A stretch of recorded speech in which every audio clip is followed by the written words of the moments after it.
Hey, how you doing? Justin here. Today we are checking out All Your Love by John Mayall and the Blues Breakers, featuring the legend that is Eric Clapton. This is off the Beano record, which is a very famous and important milestone blues album.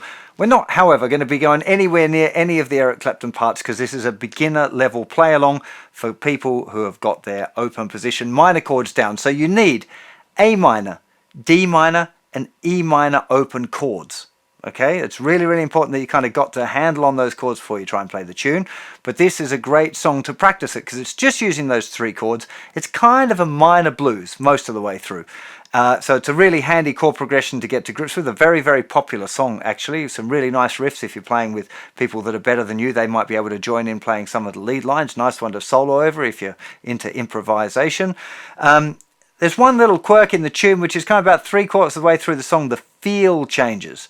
So it's one of those things you're just going to have to play through it a little bit and kind of get used to that feel change, because it can be kind of an awkward thing. At the end of a 12-bar sequence, it can help to just strum a chord and let it kind of ring out so that you're kind of prepared for the feel change particularly.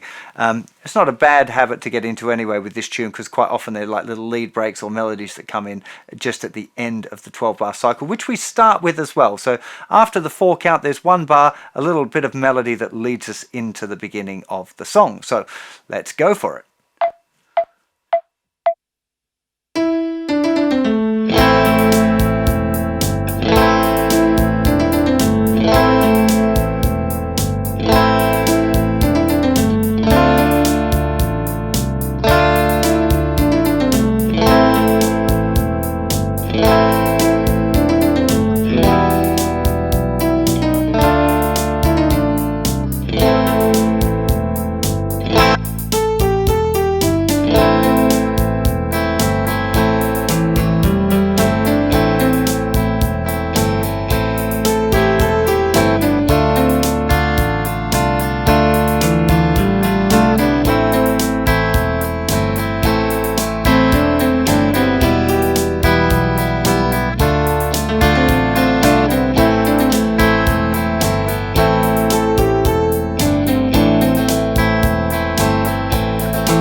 really fun song to play, this one.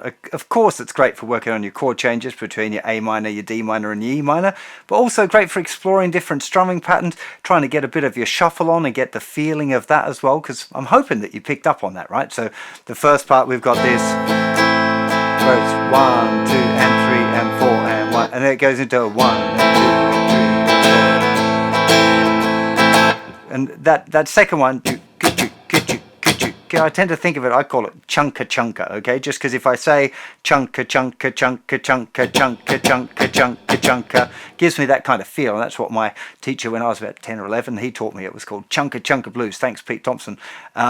And kind of the name stuck, and I think it's a pretty good descriptive term for it. Technically, it's called a shuffle feel, okay? So you could choose which one of those descriptive terms you like. But it's a really, really nice one to get used to a feel change. Really quite unusual. There's not many songs that have got that kind of thing.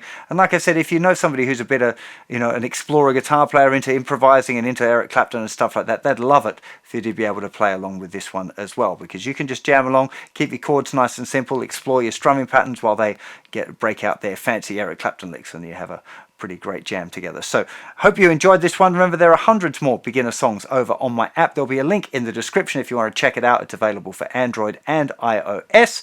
And if you struggled with any of this stuff, if you want to know a bit more about the chords or the strumming patterns that we used and all of that, do check the website. There's a link again in the description. Really well structured beginner's course that'll teach you all of the stuff that you need to know to become a confident guitar player. Hopefully I'll see you for plenty more guitar lessons very soon. You take care of yourselves. Bye bye.